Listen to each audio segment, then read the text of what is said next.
DSC preparation కి మిగిలిన తక్కువ సమయాన్ని డిఎస్సి 2024 యాప్ లేదా DSC2024.com తో జాబ్ ని సాధించండి.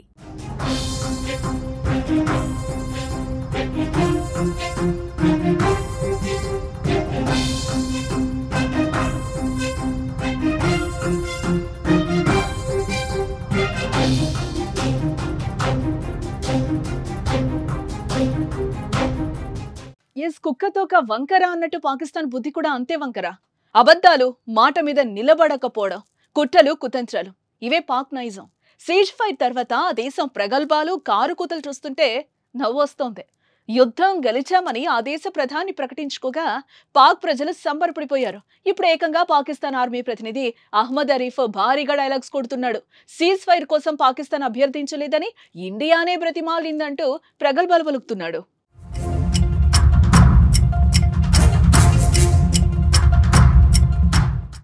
ఇండియా సైనిక శక్తి ముందు పాకిస్తాన్ సైన్యం దేనికి పనికిరాదు. వారి చైనా పీస్లను భారత రక్షణ దళం నేలకేసి కొట్టింది. 400 డ్రోన్లను పంపిస్తే ధ్వంసం చేశాం. క్షిపణులను తిప్పి తిప్పి కొట్టాం. పాక్ ఫైటర్ జెట్స్ కూడా నాశనం చేశాయి మన భద్రతా దళాలు.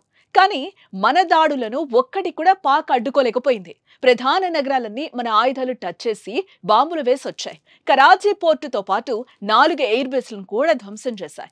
ఈ దాడుల్లో భారత్ మాత్రం ఎక్కడ పాక్ ప్రజల జోలికి పోలేదు. వారికి ప్రాణ ఆస్తి నష్టం కలిగించను లేదు. కానీ పాకిస్తాన్ మాత్రం అమాయక ప్రజలే టార్గెట్ గా దాడులు చేసింది.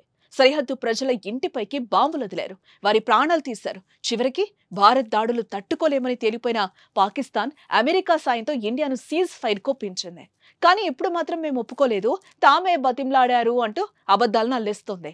అంతేకాదు, భారతదేశానికి చెందిన 26 భారత సైనిక స్థావరాలు, ఎయిర్ బేస్లపై దాడులు చేశామంటూ చెప్పుకొని ఆనందపడిపోతోంది.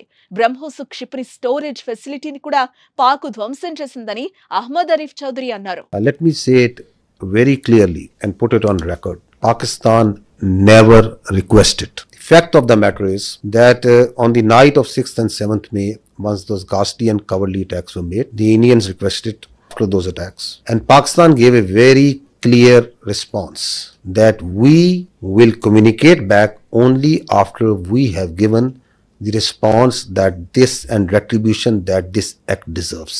So on 10th of May, after that response and retribution, that just retribution, targeting not the civilians, but those military establishment, those units, those places from where the attack on the civilians, the innocent civilians, the children was made, once they were neutralized and taken out, on the request and intervention of the international interlocutors, we responded to the already made request of the Indians.